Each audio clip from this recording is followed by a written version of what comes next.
Aujourd'hui, la crise des opioïdes au Canada est plus grave que jamais.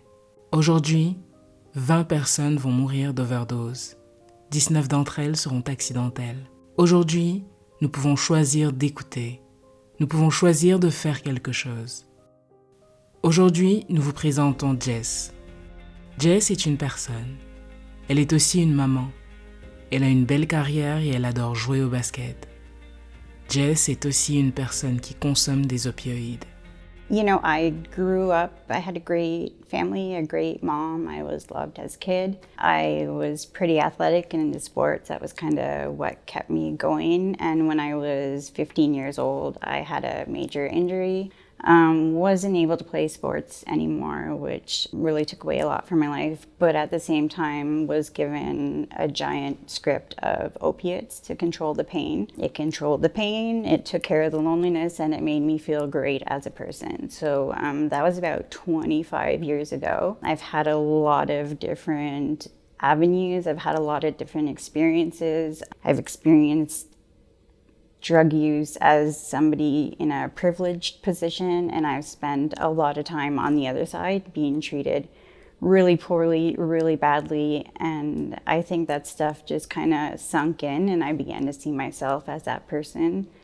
I didn't feel deserving of care. I didn't feel deserving of anything, really. I felt like I was using people's time, that I had made the choice to be this person. It was my own fault, and that's not true. Les opioïdes sont accessibles dans nos communautés, qu'on l'admette ou non. It's not like my parents had to keep it in a lockbox or whatever. I just had, like, you know, these bottles of morphine that I just could take whenever I want, and there was so many. So I really, there was no stigma. It was just a normal thing, really. It was just normal behavior. And even when that script ran out, everybody else around me also had loads of opiates in their medicine cabinet. They were everywhere. So I didn't have to worry about being sick or having to find a dealer or something else. You know, I was okay. I was good to go. It wasn't until I started using chaotically and that my use became like very apparent to people that the stigma started really kicking in. And that's because people could tell just by looking at me what I was doing. You know, I wasn't able to hide it anymore. Pour les personnes qui consomment des substances, chercher l'aide dont ils ont besoin n'est jamais facile. Feeling, you know, the dirty looks, even just from people that have no idea who I am. Going into the hospital, going into the pharmacy, even going into work. You know, I just always felt like, and I'm sure that they were saying, there's the addict, here comes the crackhead, you know, using all sorts of inappropriate language. But it was what it was, you know, and the farther into my use and the heavier it got and the worse my life got, the more stigma started to affect it. And, you know, even to the point that I couldn't rent a hotel room regardless of how much money I had. Cops would stop me whether I was doing anything wrong or not. There were places where I was not welcome to. My Facebook account, you know, got shut down. There was just many different little things, and they all just kind of added up to the whole world thinks you are less than everybody else and you need to stay down in the dirt where you belong, and it's not a nice feeling. It really is not a nice feeling to have. L'aide n'est pas disponible quand l'éducation fait défaut. So I think really what stood out, I think, the most and was a common theme was the lack of knowledge, regardless where I went. Nobody seemed to know what to do to help, and they all wanted to give more pills, like, let's give you this, and this, maybe benzodiazepines will help. And you need to go to treatment because that's the only way you're going to get better. So I think even saying that you're going to get better, that you need to get better, really made me feel that there was something wrong with me too, when, you know, there really wasn't. So just those labels and the way people talk and the lack of education really, really stood out. And these were the people that I thought could help me. This is where I thought I should go for help, and for them to not be able to give me any answers that actually helped, it was really hopeless. It was frustrating. And it felt like there was nowhere to go. Like it felt like there was no point in even trying. So one time in particular, I remember I'd been in Ottawa, I had been on the streets, I'd been gone for months. I have no idea how long. I was sick, I was hurt, I was crying, I had abscesses and wounds all over my body. I had many, many needs that needed to be addressed healthcare-wise. I went in to see her and I talked to the nurse, and then when she came in, she kind of looked me up and down. She talked about my drugs for a bit. We didn't take care of anything at all. And then she told me that she would pray for me, and that was the best that she could do for me. That was not what I needed to hear at the time. That was not what I needed to hear from a healthcare professional. You know, I needed to do help. I needed my wounds cleaned. I needed the abscesses lanced. I needed, maybe somebody to talk about the trauma that I experienced that we talked about when I first came in. There was a lot of stuff that they could have done, and to be told, I'll pray for you, was just like crushing. Like it just... it makes it seem like there's no point in trying when that's the answers that you're met with. L'aide n'est pas disponible quand la stigmatisation est répandue. It's one thing to say that somebody made a choice, but if you look back and look at what was happening, there's a lot of times that there were no other choices. That was the only thing that was available.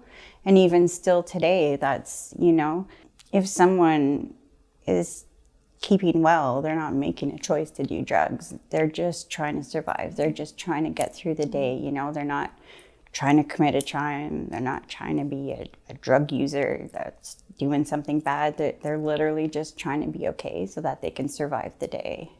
I ended up using again. I just continued on the path that I'd been on. There was no point in my mind to try to do anything different, because that was the same response I was going to be met with, and what's the point? Jess est capable de partager son histoire grâce à une rencontre fortuite avec une infirmière communautaire qui a fait le choix d'aider. Elle s'appelle Melinda. C'est une infirmière praticienne et elle veut réduire la stigmatisation dans le système de santé et changer la façon dont nous réagissons aux personnes qui utilisent des substances. One of the things that as healthcare providers we can choose to do is every single healthcare provider, in whatever the role they have, whether they're an emergency room nurse, whether they're assisting and doing pre-op in surgery and admitting someone, wherever they are, we have a voice that can advocate for each individual patient. And we can use our voice, whether it's speaking about our patients and the words that we choose to use, how we address people, how we treat the person we're with specifically, and caring for them and being kind, like you said. And even if you're having a bad day, be kind to that person, regardless. To how we write our notes, the words we use in our notes, because those words, that's my voice that someone else is going to read. So I can choose to say that this person is a drug addict, or I can choose to say that this is a person who uses substances, or this is a person with substance use disorder. Those are very different things, and that's me using my voice in my charting, regardless of what field I'm in, who I'm caring for. I have a voice when I need to consult with a surgeon who's going to be doing surgery, and I know that my patient is using OAT, to talk about pain control, to talk about managing post-operative pain. I can use my voice to talk about that and make sure we're prepared and make sure that they're being cared for in the healthcare system. So whether we are working as an RPN, an RN, whether we're physicians, nurse practitioners, physiotherapists, whoever we are, by using our voice and the words that we choose to speak and the words that we choose to write in our notes is how we can have an impact on our healthcare system as individuals, and hopefully collectively to improve the experience that individuals who use substances have in our healthcare system. Les professionnels de la santé ont le choix d'être la voix des personnes qui consomment des substances. So I do think that it is a lot of people are starting to feel the pressure. You know, we have a municipal drug strategy now. We're doing a lived experience survey. So people are trying to counteract what they're seeing on there. But I think the reason that we've been stuck in this so long is that nobody is recognizing it as a problem because nobody is being the voice of the substance users, and everybody is just okay with the way that we're treated. So I think we need to recognize that we are not being treated well. We are not receiving the same treatment that everybody else is receiving. Being okay with that, you know, it's not something that we're okay with, but being okay that it's an issue, and then recognizing that it's an issue that you need to change and being willing to change it. But I think right now a lot of people keep their head buried in the sand almost and pretend like it's not happening, or they believe that it's okay to continue to treat people like that because they're choosing to make that choice. They're choosing to live that way. They're choosing to wind up in our ER every couple of months. They're choosing to be homeless. And again, not true, not true, not true. L'aide et l'espoir mènent à la résilience. What I'm amazed about with people is that there is resilience in people.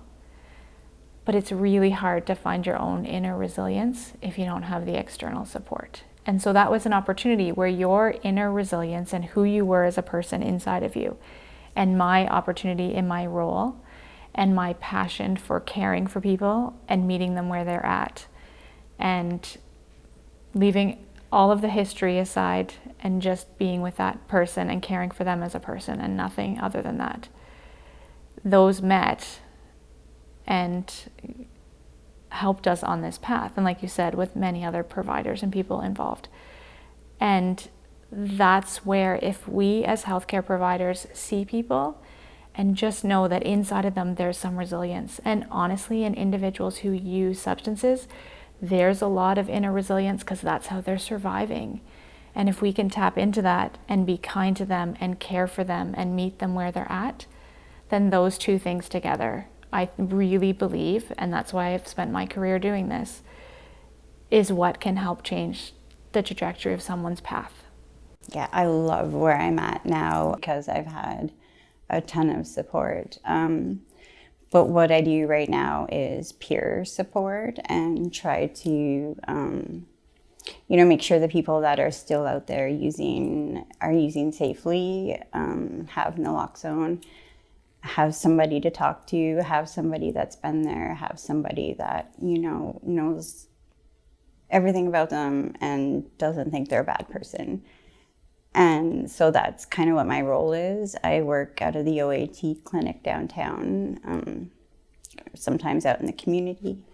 A lot of what I do too is connecting people with resources that they didn't even know were available, Sometimes I'm testing people's dope for them to see what's in it, which I think is a great option and something that should be more widely available, especially right now. I mean, I just feel very privileged to be able to be part of these people's journeys and to have them trust me the way that they do and to have the relationships that I have. And part of the reason that I do it is because when I was on the streets, there were people doing outreach that didn't judge me, that cared about me, that would go out of their way to make sure that I was still around. And that made a huge, huge difference in me wanting to kind of take back control of my life. And that was something missing where I was at and knew it was something that would help. So I'm very grateful that I have the opportunity to do that. Very, very grateful. Aujourd'hui, nous pouvons choisir d'agir. Aujourd'hui, nous pouvons choisir de fournir les meilleurs soins possibles. Aujourd'hui, nous pouvons commencer à guérir. Aujourd'hui, nous pouvons protéger l'avenir de quelqu'un.